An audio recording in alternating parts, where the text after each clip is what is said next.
Honorable SKHOSANA. School weight. How's the school weight? Dankie. Sizokuhlala la namhlanje sindawo. Yalala la. Shamas. The time is 23:37. I'll be finishing at what time, Chair? 15 after 12.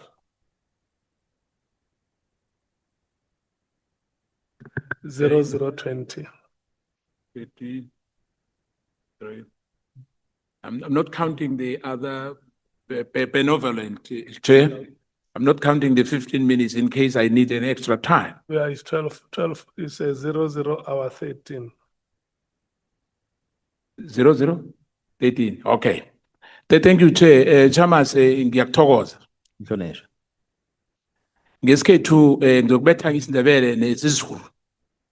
Ngesikhethu sithi uyikakaramba, uyikutani. Ngesizulu bathi uyinkunzi, uyisikhokho. Ngifuna ukuthi nje kuwena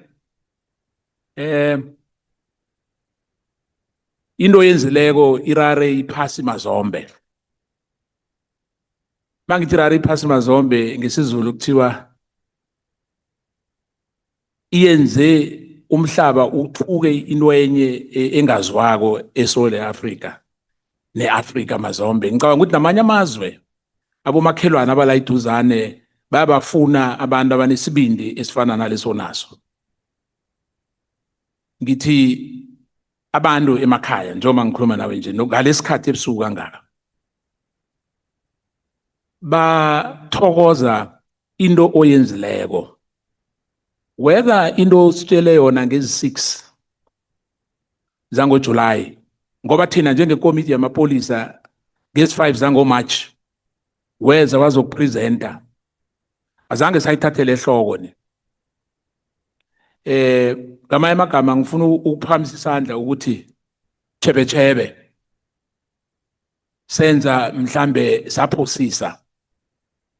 Baza ngixolela abanye ngoba ngitshelwe ukuthi ama-interpreter akekho akhambela ukulala. Akulalwa la, siyabereka thina la. Siyabereka la. No. Ngizoyibamba nje ngelimi lesiyeni.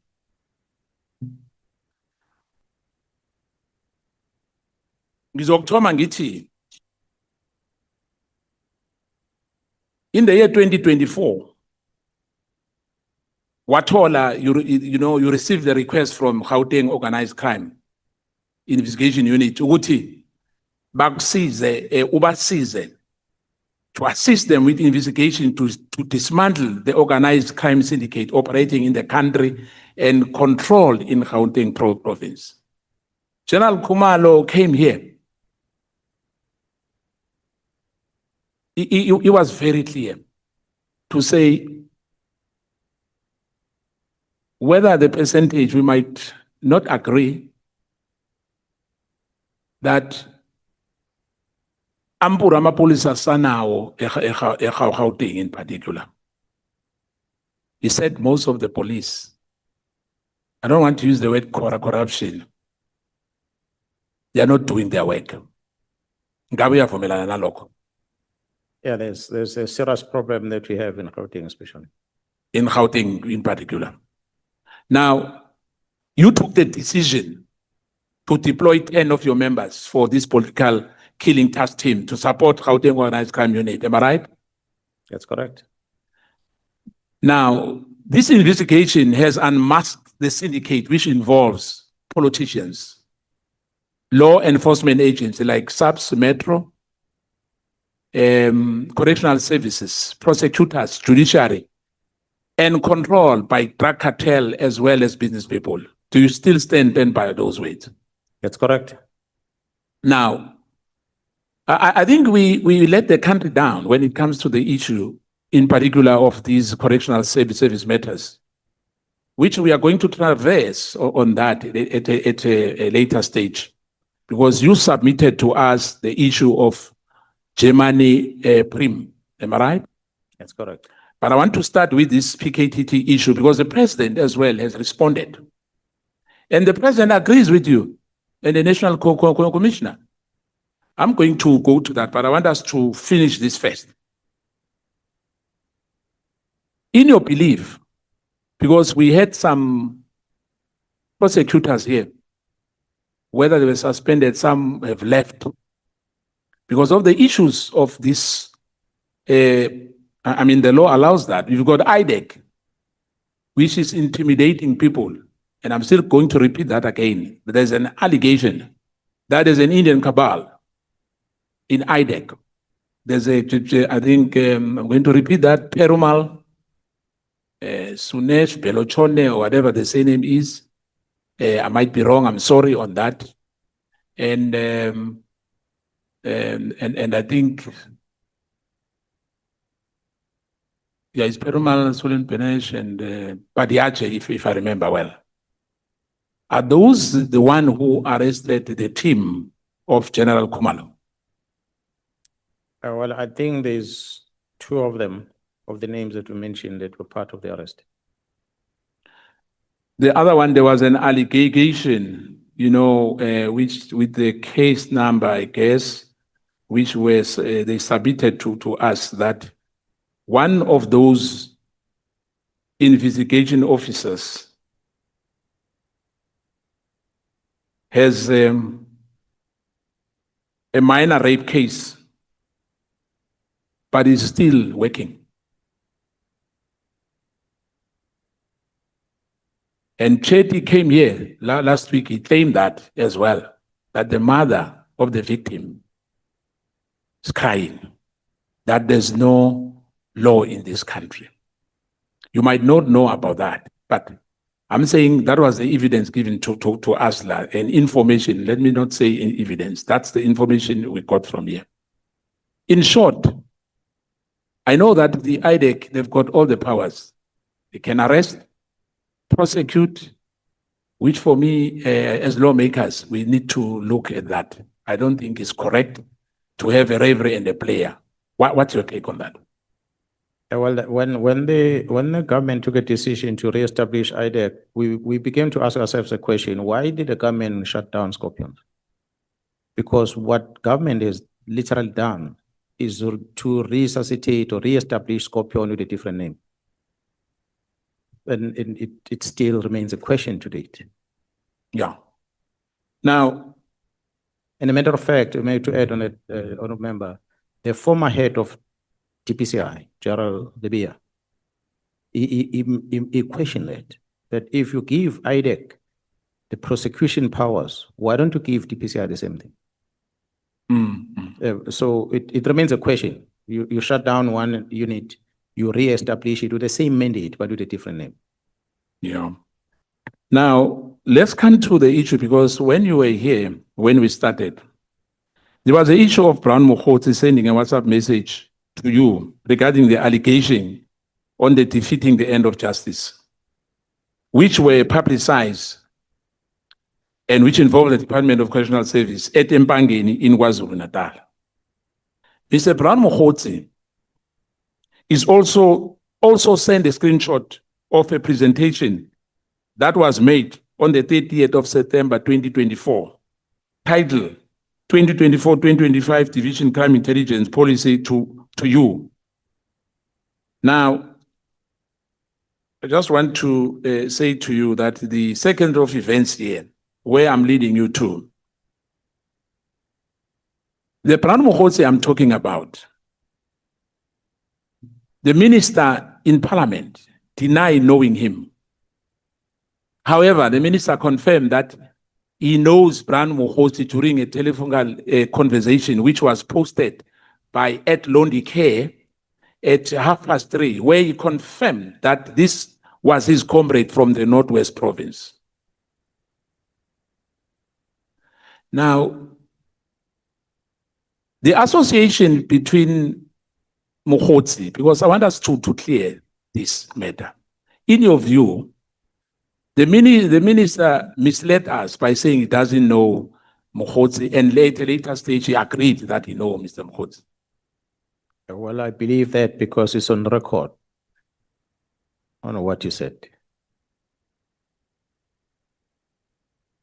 So in a simple term, he lied.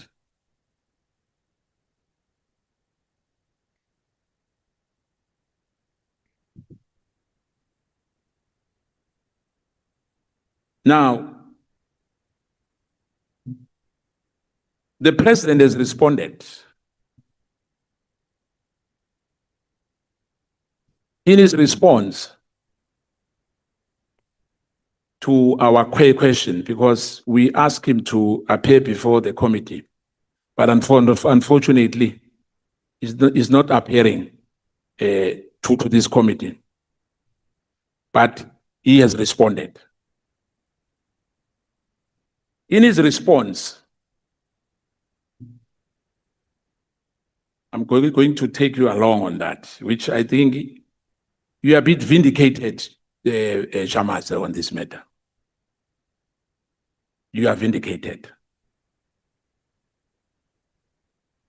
The president here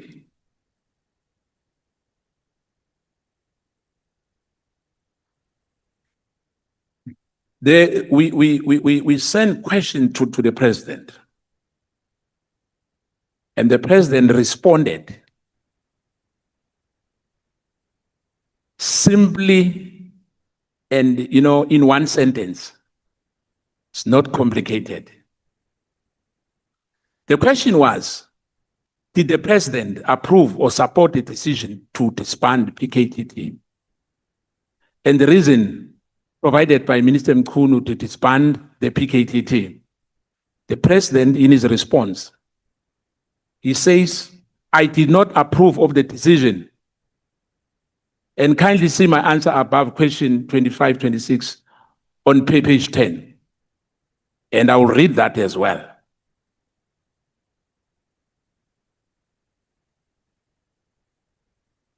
Now, Minister Mkhunu's decision to disband the PKTT, in the respective statement, both the National Commissioner General Masemula and the minister indicated that the president was informed of the decision to disband the PKTT.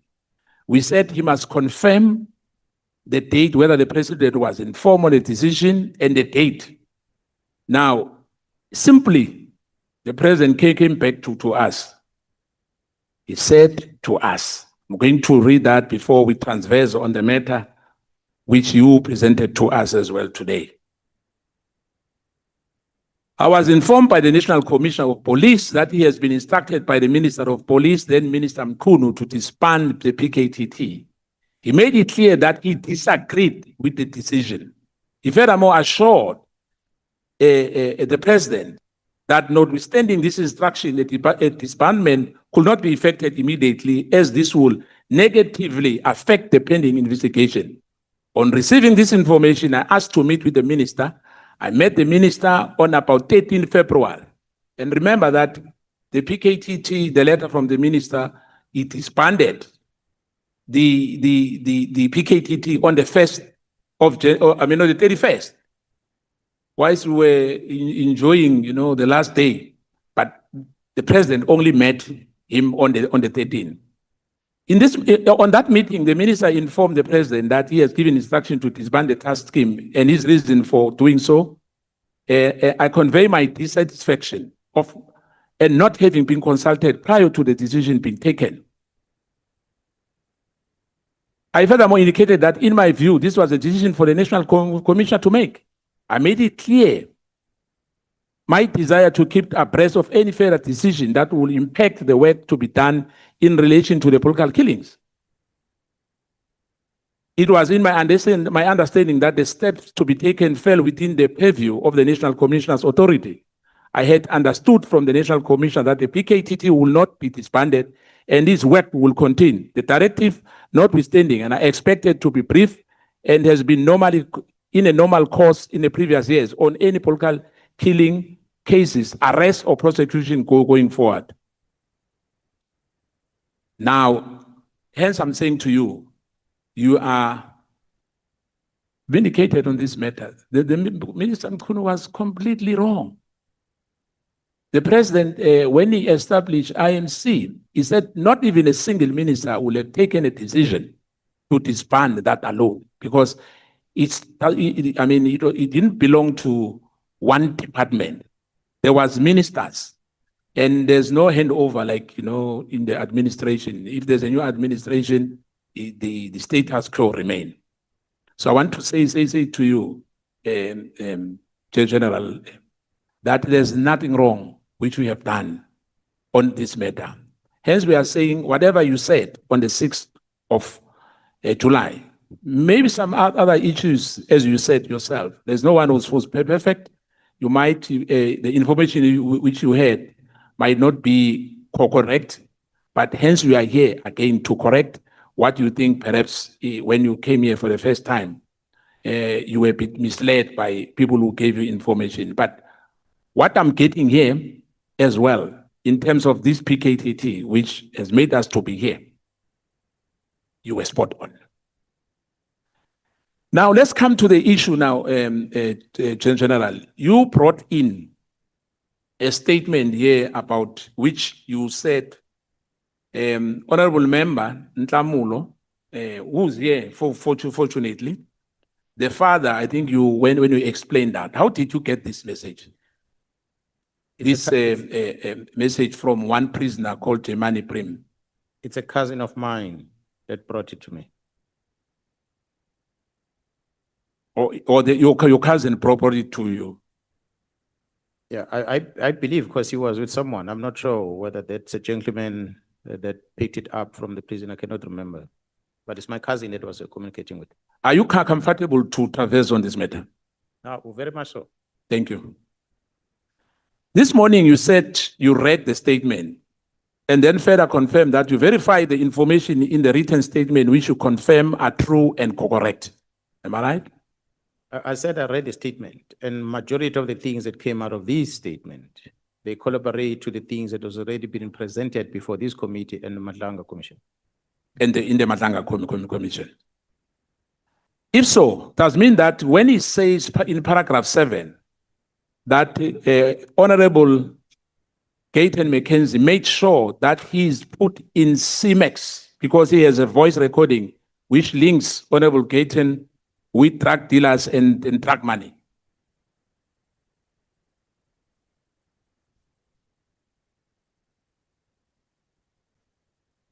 That's paragraph 7. Yes, Honorable Member, my reading and understanding on this, if I may, almost all the paragraphs is narrating the stories of what he was told by Ket Matlala. But on paragraph 7 only, he's then expressing his own frustration. So the people he talks about on this paragraph is him telling Ket Matlala. That's when then the minister's name and other names are coming in. But the rest of the statement is what Matlala told him. What is relevant to me in the main was the statement that the minister brought here that came from prison, how it was obtained. That was the main thing. Of course, majority of the things that are written here, they are worrying. They need to be looked at. And some of things that he mentions here are things that has happened, like the meeting at Umhlanga between me and him. He's the one who was telling this guy. This guy would not have known about that meeting. Surely, I had no reason not to trust most of the things that he said. Let me make a disclaimer, Chair, as well, that I've received a call from 011942 and whatever name. The guy called himself the same Prim. He says it's a public phone. I ignored the call 3 times because we have to protect the integrity of this parliament. If there's allegation as strong as what you submitted here, because that statement, they've sent that statement to the Honorable Taibosh and Honorable Ndlela, and I deposited that affidavit here in this core committee. Unfortunately, because of time, this is our last day. But I'm going to ask you, in your view of what you have read, whether it's true or not true, it will be tested because we are here to probe the truth. In the light of this revelation by Germany in the letter to Ntlamulo, that an ad hoc committee should have called Germany to testify before this committee, and that the people mentioned have perhaps been given a chance to answer for themselves. What's your view on that? Especially when it involves an executive in the cabinet, because the name Honorable Minister Gayton McKenzie is a minister. What's your view on that? Well, when this whole commission was announced, both Madlang and I believe the ad hoc committee, Minister Gayton McKenzie was one of the vocal ones who said he's going to testify about the things he knows, which seems to suggest, and there's a record out of his own mouth, which made me believe that he knows things that perhaps might also assist that are related to what we are raising, which is drug related. So when his name comes like this and he has not testified, it might perhaps leave a question mark as to what does he know that could assist with what we are talking about. So when this man mentioned his name, perhaps it might be a different investigation altogether that might need to be investigated. Maybe perhaps it's us who have made that mistake. I'm not sure whether it's us or the people who were receiving these submissions. Maybe never submitted anything, but perhaps, as you said, he mentioned himself that he wanted to come.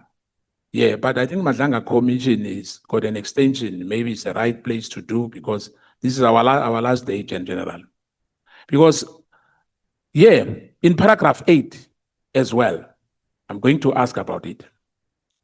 There's a name mentioned, KT Mulife, that supplies Kenigu Nene and Gayton McKenzie with Stapil, I don't know what's that, matrix drugs from South America into the Western Cape.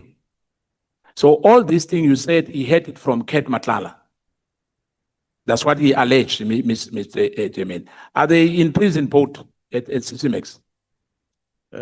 They are both in correctional services, but in different facilities.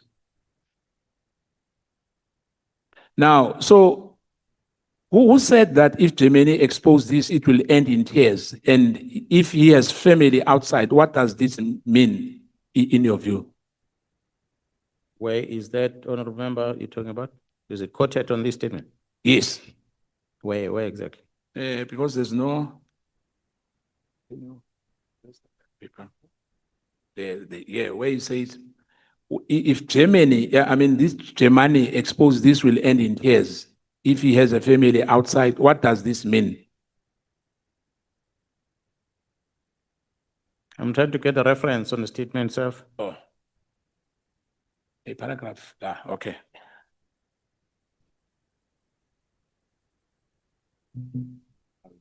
I'll do this.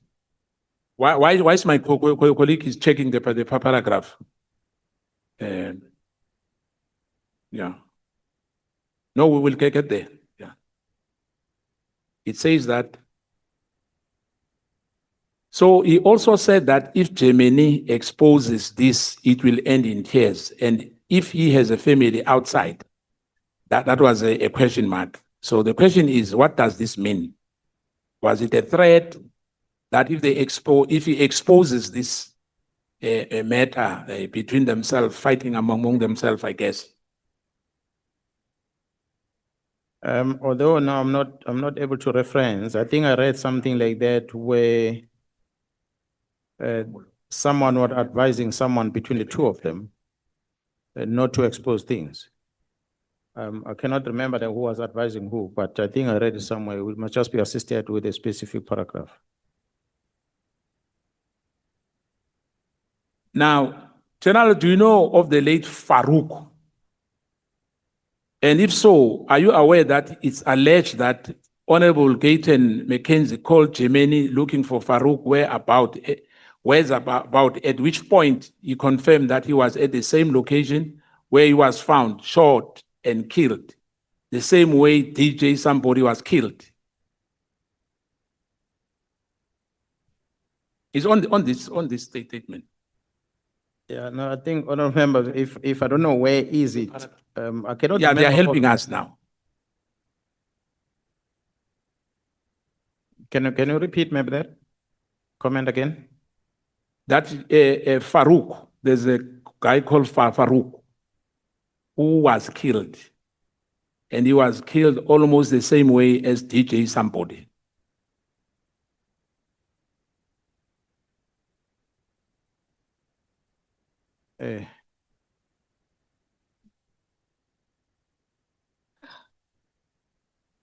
Sorry. Germany, perhaps he believes in that, but hence I'm saying they are busy because, you know, it's written, it's not typed.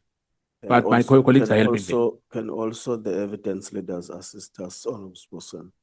I also see the members are also lost. They have been looking. No, they are lost as well. And hence I'm saying my team is helping me here. Quick.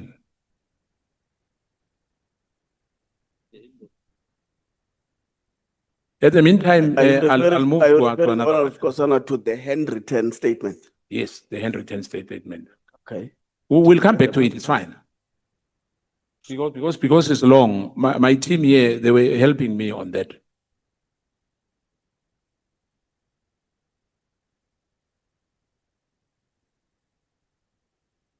Okay. It's on. It's written, you know. Okay, it's here. I can't see now. Yeah, it's in the middle there. Down here.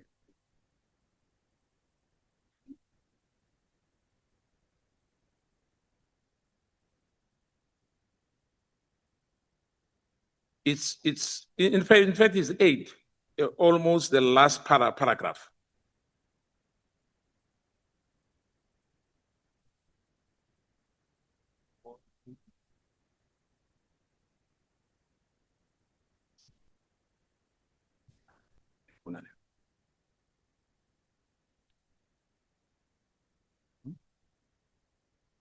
Okay, I think I read a statement at the end of paragraph 8.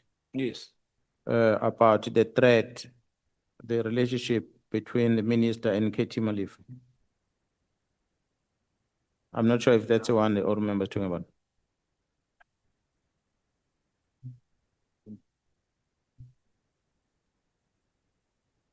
Can I continue, General? Yes, sir. Yes, are you fine with that? Did you get it there? No, I'm trying to, because I'm trying to scan through the statement. I'm not sure exactly where we are at. Yeah, it's just before paragraph 9. Okay, let me reread it again. Yeah, I see that one. Okay. Yeah. So that did he heard from as well from Ket Matlala, or was it his own statement? Because you say other statements are from him, other statement he heard it from Matlala. Yeah. Well, there's a line from the reading of this. There's a specific line that I feel it's him that is telling Matlala something. Okay. But the rest of the things is what then the conversations between him and Matlala are having. He would have introduced things about the Minister Kirsten McKenzie, and then the two of them start discussing Minister Kirsten McKenzie. And one of them, Kat, tells him that this man is close to Mlife, and the importing of the drugs from Brazil and so forth, the name of pills that they are using and so forth. And the warning is that if he were to expose this thing, is going to compromise the business that himself, Kat, is part of. I think that's why he was warning him that he must not do that. Must do, okay. And on paragraph 14, the last sentences where it say, I know that when I reveal everything, they will try to have me killed or move me to Kokstad. Very few people can be trusted. There are people like Gaten and Helen James who will do anything to prevent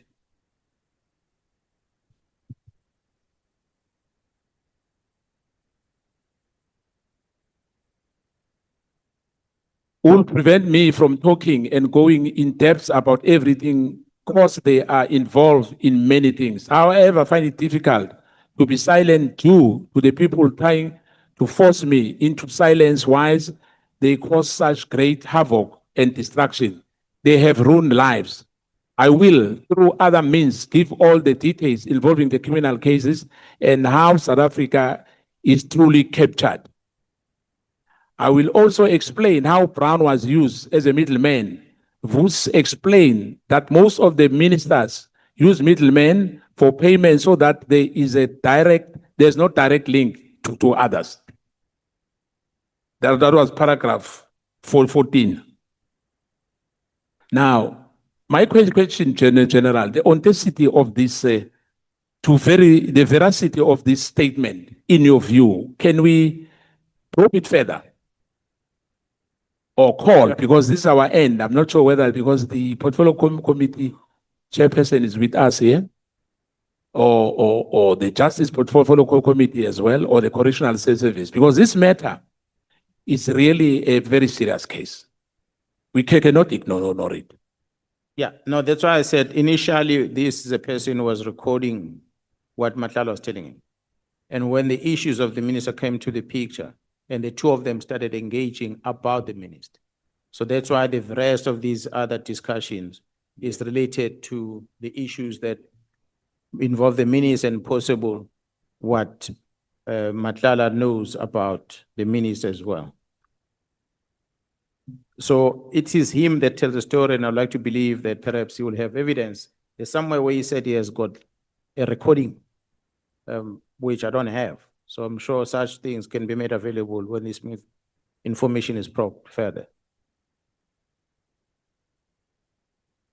Yeah, because he reveals that the plan was to either have you fired so that he doesn't have a task force protection any longer, and he can be easily have him killed. Now, did you ever been threatened in your life, General? I can put on record before all those that are watching that I'm not moving around with task force for protection. I move alone. When I'm at work, yes, I move with the team. But when I'm not at work, I move alone. Yes, they're on speed dial, of course, but I don't necessarily need to have protectors to move around. I still live my life the way I live it. You are a brave man, I must say. You know, my colleague next to me here was kidnapped, Honorable Chongwe. And we are getting threats, serious threats, General. Was kidnapped. Was kidnapped, yes. Honorable Chongwe. I'm not aware of that. Yes. I hope not in KZN. No, it was in Gauteng after we visited prison. Wow. And I mean, that was before. Yes, before Khosima Mamburu. Now, it's a scary stuff, General, I must say. And to all the members who are here, it's not an easy thing. Hence, I'm saying when you say you are moving alone, when you are not at work, it's a scary stuff, I must say. But General, njoba ngikhe ngatsho ngicabanga ukuthi ngizoyivala ke ngesikhethu nangesizulu. This matter, which we have transversed now, I think the core committee will make a decision about this submission you submitted before us as well, about the matter of Germany Prim. And because, you know, when honorable members are being mentioned, we are very sensitive that if a prisoner is mentioning some of us here in this core committee, we can't just ignore that. And I think some members will feel the same. Now,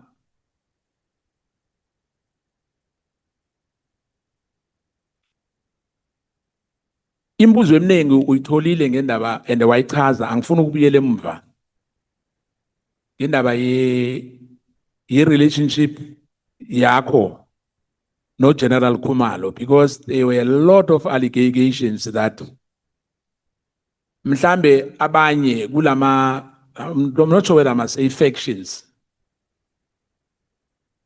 babona ngathi ubereka kakhulu no General Khumalo. Ungathini ngalokho? Yeah, well, I did work with him. I've worked with many police officers, so Charles Kumar is one of the people I worked with. But that does not necessarily mean that we form affection. There are many generals in the police that I can name that I work very close with. But I suspect that when people find it that, in this case, those that started dealing with Kumalo, and they thought they can get away with it, when people like us started standing up, Yes. they didn't like it.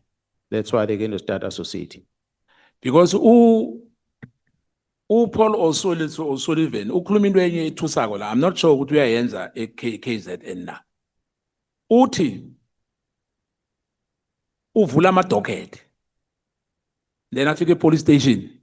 Ipolice aligcwalise lisayine and then umuntu uyakhanja iyakhamba iya ku NPA umuntu uyakhanja yokubotshwa. Ngokwazi kwakho kusemthethweni ngiloko ngoba uPaul O'Sullivan akasilipolisa. Well, in the province where I'm in charge, you will not dare do such. It's not supposed to be done like that. There's no case dockets that goes to court without it going via the police station. He can come with information to a police station. Yes. And present it before the police officer for the case to be registered. Once a case docket is open, it belongs to the police station. The docket gets registered at the police station. He's got no powers to do anything on the docket. His is to just bring information and demand the case to be open. That's all. Mara wamuzwa musila ku commission ashindo leyo angimsukela ngithi. Well, I did not watch all the things that he was talking in this committee because there's a lot of things that he was saying. But if he did say something like that, that would be against the law. Ya ngoba into mhlambe ayikhulume ekhulu issue le ekuthiwa kuyabangwa mhlambe ukubuza wena indaba ye slash fund because I think uke wasitshela ukuthi awukho responsible khulu for crime intelligence mana ngokuzwa kwakho ngoba ukhona esipoliseni ngabe liqiniso ukuthi into ebangwa khulu eyenza ukuthi kube nokuhlanga esipoliseni into ye crime intelligence slash fund. I remember, I'm going to plead again and I'm going to plead all of you. Please stop using the word slash fund. Yes. Because it is not a slush fund. Secret account. It's a secret service account. Yes. The Paul O'Sullivan to talk about that, it tells you that he's got access to what's happening in that account. That's why I can tell you about the budget and everything else. Then you ask yourself, a foreigner as he is, how does he get to know about what's happening in that account of South Africa? Yes, he's a citizen in South Africa, but he's also a foreigner at the same time. It's a concern. The use of the funds, abuse or otherwise, does happen. I cannot say that it's not happening. But to what extent does it happen? I cannot sit here and say, I know that this money is used, so much money has been used, so much money has been used. But the authority over crime intelligence, both the secret fund account and the resources of crime intelligence, such as these grabber machines we're talking about, surveillance equipment, amongst others, all their tools that they use and their methodologies that they use to gather information and do infiltration, do counterintelligence, surveillance and stuff like that.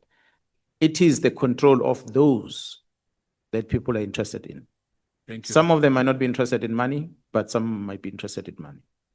My last question, but one, General. We had Sergeant Mlojwa. Sergeant Mlojwa, when he came here, he alleged that you participated in his torture.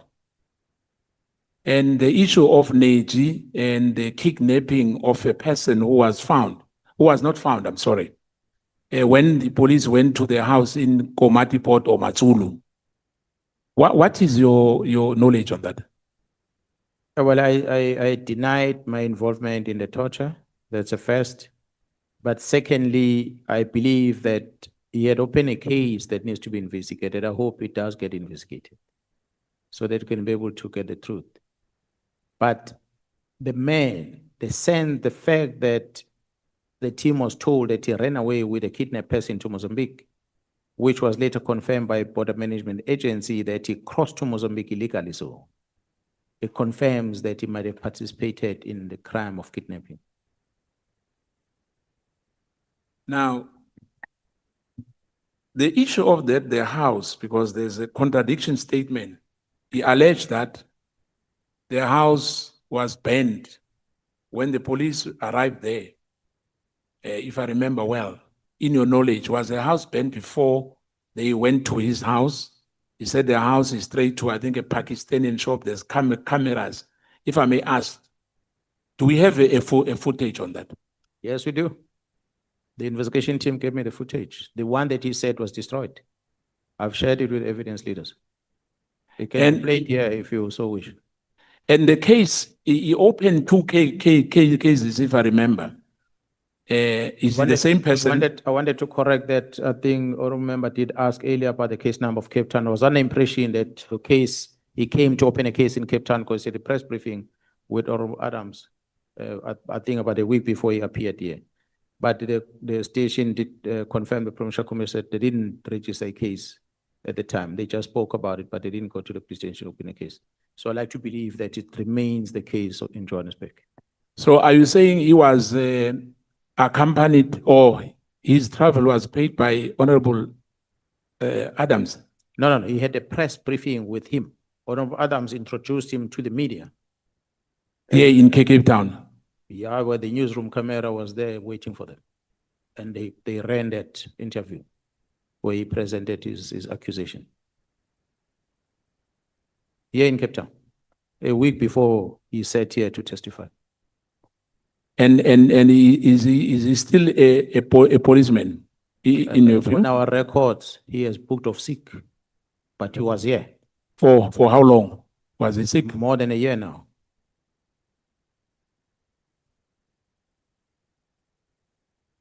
Yeah, so we have a serious problem in the police service. We have a serious problem in the country. My last one, Chair. Ukuthi-ke siye phambili-ke general ngento engikhe ngakhuluma ngazo nge-correctional service ne-judiciary. Ucabanga ukuthi mhlambe ngoba sikhulu la sibereke khulu ngamapopolisa ngani. I-judiciary ambulance akayitouch. Kunamajaji as we speak, some of them are on bail. Basebhailini as I'm talking to you.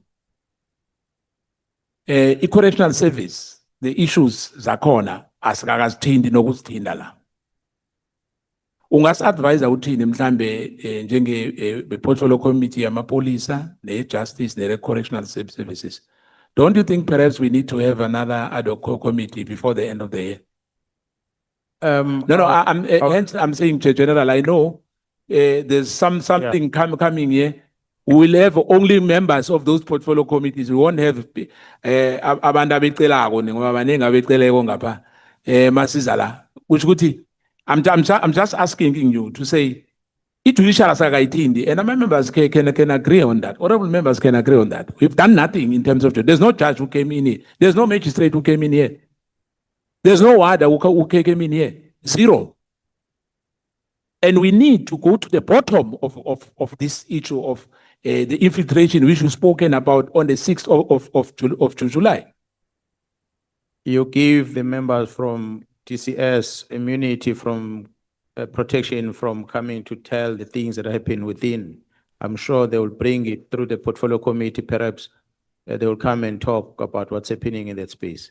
But for the judiciary and some of the things that I've always been pondering about, that the judges have so much powers that either making or breaking justice. The judges. So then I ask myself a question as to how to make sure that the exercise of these powers are under close supervision. And I look at what I see in other countries, the US, one of them. I don't know the system exactly how it works, but I always see that you see it on TV, the juries and the likes, how they function, I don't know. But there ought to be some controls that the judge cannot independently decide on a matter. When we have a full bench, a group of 3 judges, the outcome at least is somehow satisfactory. But when a presiding officer does decision alone, that's where we have a problem. Because any unhappiness with that, you have to now appeal. The appeal that he might not approve, the very same person, so appeal to the same person. That's our system. And he says, no, I'm not granting you this. And now we must go through another process. And it takes time, all these things. So I think if we were to look at those, same with sentences. One person as a presiding officer can decide, we've seen it. Oscar Pistorius, one case. It doesn't matter how much of a crime you've committed. If the judge feels, yeah, no, I feel for you, I'll give you 5 years. We've had cases where murder weapons were discovered, people arrested. People are given suspended sentence of 5 years, being found in the possession of a handgun, unlicensed. How do you justify such? And he walks. General, I'm sorry you said earlier that there's somebody who was, I think he murdered about 5 people, am I right? And he's been given bail by different judges, am I right? Yeah. Yeah. Katiso Molefe. Or is that Katiso Molefe? A person found guilty in overseas, foreign country, for having been there illegally so, is arrested here for murder, is granted bail. Oh, the magistrate refuses based on this risk, but the judge gave him bail, judge president for that matter. And he get arrested again for another 4 murders. Another judge gives him bail again. So it is those that we have that makes us to ask questions. Where are we going with this? Is it about the size of your pocket that can get you free, like Mlife is? He's on 500,000 rand bail, a salary that is more than a government employee. You paid it on bail, it's out.